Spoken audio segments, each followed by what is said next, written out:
రకాలోకంకి స్వాగతం. 2024 ఎన్నికలు ఇంకా కొద్ది నెలలే ఉన్నాయి కాబట్టి దేశమంతా అల్లర్లు, అలజడి, మతపరమైనటువంటి ఘర్షణలు, అదేవిధంగా బాంబు దాడులు, భయోత్పాతాలు సృష్టించేటటువంటి క్రమము పెరిగింది.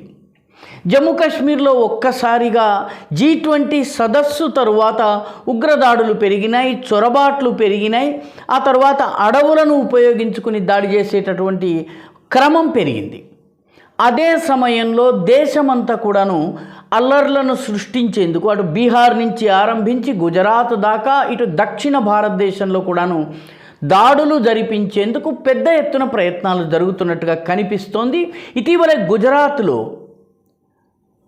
ఐసిస్కి సంబంధించినటువంటి ఒక మాడ్యూల్ పట్టుబడింది. ఈ మాడ్యూల్ మొత్తం కూడాను గుజరాత్ అంతటా ఎన్నికల సమయానికి అల్లర్లను సృష్టించేందుకు పథకం వేసుకున్నాయి. వీళ్ళు మొత్తానికి ఇప్పుడు అరెస్ట్ అయ్యారు. ఇప్పుడు తాజాగా ఇదే క్రమంలో తమిళనాడు, తెలంగాణ ఈ రెండు రాష్ట్రాలలోని 30 చోట్ల ఉగ్రవాద కార్యకలాపాలకు సంబంధించిన స్థావరాలు, ఉగ్రవాదులు దాక్కున్నటువంటి ప్లేసెస్, అదేవిధంగా ఉగ్రవాదుల యొక్క ఇళ్లపైన ఏకకాలంలో శనివారము NIA జాతీయ దర్యాప్తు బృందం ఏదైతే ఉందో, నేషనల్ ఇన్వెస్టిగేటివ్ ఏజెన్సీ, వీళ్ళు దాడులు ప్రారంభించారు. ఏకకాలంలో ఈ అన్ని ప్లేసెస్లో దాడులు జరుగుతున్నాయి. చెన్నై నగరంలో 3 స్థానాల్లో జరుగుతున్నాయి. అదేవిధంగా తేన్కాశి పట్టణము, దక్షిణ తమిళనాడులో ఉన్నటువంటి పట్టణం, అక్కడ ఒక చోట జరుగుతున్నాయి. అదేవిధంగా ఒక 28 స్థానాల్లో కోయంబత్తూరులో జరుగుతున్నాయి. కోయంబత్తూరు వాస్తవానికి దక్షిణ భారతదేశపు ఇస్లామిక్ ఉగ్రవాద కార్యకలాపాలకి కేంద్ర స్థానం లాంటిది. ఎందుకంటే 1990వ దశకంలో అద్వానీ పైన దాడి చేసే క్రమంలో 30-35 బాంబులను, వరుస బాంబు పేలులను నిర్వహించినటువంటి ప్లేసు. అదేవిధంగా ఇస్లామిక్ సేవక్ సంఘ్కి చెందినటువంటి మహమ్మద్ నాసర్ మదనీ ఈ కుట్రలోనే అరెస్ట్ అయి జైల్లో ఉన్నాడు. ఆ తర్వాత తమిళనాడులోని వివిధ ప్రాంతాలలో కోయంబత్తూరు కేంద్రంగా కార్యకలాపాలు జరుగుతున్నాయి. దీంతో పాటు తెలంగాణలోని 5 చోట్ల కూడా దాడులు జరుగుతున్నాయి. టోలిచౌకి, పాత బస్తీ ఈ 2 చోట్ల కూడాను, ముఖ్యంగా పాత బస్తీ దగ్గరగా ఉన్నటువంటి మలక్పేట్ మొట్టమొదటి నుంచి కూడా ఇస్లామిక్ కార్యకలాపాలకు ఒక కేంద్రం లాంటిది. దర్స్గా జహాద్ షహాదత్ అనేటటువంటి ఉగ్రవాద సంస్థ ఇక్కడ పనిచేసింది. అదేవిధంగా ఈ సైదాబాద్ ప్రాంతము, మలక్పేట్ ప్రాంతంలోనే ఉన్నటువంటి మాణిక్ ప్రభు, ఒక మసీదు ముందు ఉన్నటువంటి మాణిక్ ప్రభు మెడికల్స్, RSS కార్యకర్త, ఆ మాణిక్ ప్రభు మెడికల్స్ యొక్క యజమాని హత్య, ఇటువంటి అనేక సంఘటనలు జరిగినాయి.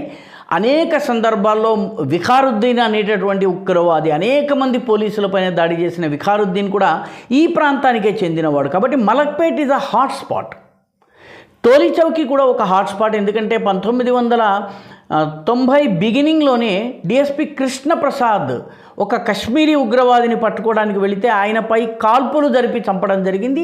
అప్పటి నుంచి కూడా చౌకీ ఒక హాట్స్పాట్. ఈ 2 ప్రాంతాలలో కూడాను రైడ్స్ జరుగుతున్నాయి. అదేవిధంగా తమిళనాడులో కూడాను ఒక 28 ప్లేసెస్లో, కోయంబత్తూరు కేంద్రంగా, కోయంబత్తూరు దగ్గర 28 ప్లేసెస్లో జరుగుతున్నాయి. ఇది వాస్తవానికి ఇదంతా కూడాను 2022 అంటే గత సంవత్సరము అక్టోబర్ ఆ ప్రాంతంలో జరిగినటువంటి ఒక బాంబు పేలుడు నుంచి, ఒక కారు బాంబు పేలుడుతో ఈ మొత్తము దర్యాప్తు అంతా ప్రారంభమైంది. ఐసిస్తో సంబంధం ఉన్నటువంటి ISIS, ఇస్లామిక్ స్టేట్ ఉగ్రవాదులతో సంబంధం ఉన్నటువంటి కొందరు వ్యక్తులు తమ ఇంట్లో బాంబు తయారు చేసి దాని కారు నిండా పేలుడు పదార్థాలని నింపి, హిందూ భక్తులు ఎక్కువగా వచ్చేటటువంటి ఒక దేవాలయం ఉంది కోయంబత్తూరులో ఉన్నటువంటి ముస్లింలు ఎక్కువగా నివసించేటటువంటి ఉక్కడం అనే ప్రాంతంలో ఈశ్వరన్ కోయిల్ స్ట్రీట్, అంటే ఈశ్వరుని గుడి ఉన్నటువంటి వీధి అన్నమాట. ఆ వీధిలో అలర్మిగు కొట్టై సంగమేశ్వర తిరుకోవిల్, ఈ గుడి ముందు వెహికల్ని పార్క్ చేశారు. ఒక మారుతి 800ని పేలుడు పదార్థాలతో నిండినటువంటి దాన్ని పార్క్ చేశారు. ఈ పార్క్ చేసే క్రమంలో ఆ కారు బాంబు పేలిపోవడంతో జమేషా అనేటటువంటి ఒక ఉగ్రవాది, జమేషా ముబీన్ అతని పేరు. ఈ జమేషా ముబీన్ పార్క్ చేస్తున్న వ్యక్తితో సహా చనిపోవడం జరిగింది. ఈ కేసులో ఇప్పటికీ ఒక 13 అరెస్ట్ అయ్యారు. తాజాగా మహమ్మద్ అజరుద్దీన్ అలియాస్ అజర్ అనేటటువంటి వ్యక్తిని అరెస్ట్ చేశారు. అతను 13వ వ్యక్తి. 2 ఛార్జ్షీట్లు కూడా ఫైల్ అయి ఉన్నాయి. ఈ అజర్ ఇచ్చినటువంటి సమాచారం ఆధారంగా ఈరోజు 30 ప్లేసెస్లో ఏకకాలంలో దాడులు జరుగుతున్నాయి. అంటే మొత్తం మీద అటు గుజరాత్ కావచ్చును, ఇటు తెలంగాణ కావచ్చును, తమిళనాడు కావచ్చును, కొద్ది రోజుల క్రితమే భోపాల్కి చెందినటువంటి ఒక ఉగ్రవాద ముఠా, దానికి సంబంధించినటువంటి కొందరు ఉగ్రవాద ఏజెంట్లు హైదరాబాదులో కాలేజీ లెక్చరర్గా దినసరి కూలీలుగా ఉంటూ వాళ్ళు ఒక పెద్ద కుట్రకి పథకం వేసినటువంటి సంఘటన గుర్తుండే ఉంటుంది. ఈ సంఘటనలో కూడా చాలామందిని అరెస్టు చేయడం జరిగింది. ఇవన్నీ గనక చూసినట్లయితే ఒక్క విషయం స్పష్టమవుతోంది. 2024 ఎన్నికల నాటికి సంథింగ్ బిగ్ జరపాలన్నటువంటి ఏదో ఒక పథకము ఇస్లామిక్ ఉగ్రవాదులు వేస్తున్నట్టుగా కనిపిస్తోంది. ఎందుకంటే దేశంలోని వివిధ ప్రాంతాలలో ఇదే రకమైనటువంటి ప్రయత్నాలు జరుగుతున్నాయి. కొన్ని చోట్ల అల్ఖాయిదా ఉండవచ్చును, కొన్ని చోట్ల ఐసిస్ ఉండవచ్చును, కొన్ని చోట్ల గతంలో ఉగ్రవాద కార్యకలాపాల్లో పనిచేసి ప్రస్తుతము మామూలు జీవితంలో ఉన్నట్టుగా నటిస్తున్న వాళ్ళు కావచ్చును, మరికొన్ని చోట్ల నేరుగా ఐఎస్ఐ కావచ్చును. వీళ్ళందరూ కూడాను ఈ ప్రాంతాల్లో పనిచేస్తున్నట్టుగా కనిపిస్తోంది. జాతీయ ఎన్ఐఏ చేసినటువంటి ఈ దాడి నిజంగా ప్రశంసనీయము. ముందస్తుగా ఒక పెద్ద సంఘటన ఏదో జరగడానికి ముందే ఈ రకమైన అరెస్టులు చేయటం అనేది మన భద్రతా దళాలు, మన గూఢచారి దళాల యొక్క డెడికేషన్ని, వాళ్ళ యొక్క పిన్ పాయింటెడ్ యాక్యురసీని తెలియజేస్తోంది. మొత్తం మీద రానున్న రోజుల్లో ఇటువంటి మరిన్ని సంఘటనలు జరిగినా ఆశ్చర్యపోనక్కర్లేదు.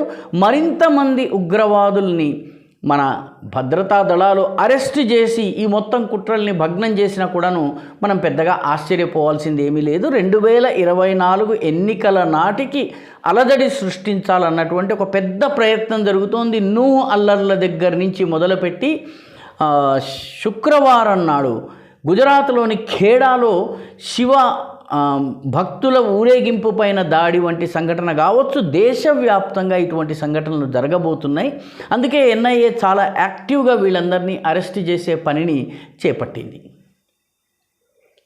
ఈ వీడియో మీకు నచ్చినట్టయితే లైక్ చేయండి, షేర్ చేయండి, ఈ ఛానల్కు సబ్స్క్రైబ్ చేయండి. మీ అభిప్రాయాన్ని కామెంట్ల రూపంలో తప్పనిసరిగా పంపించండి.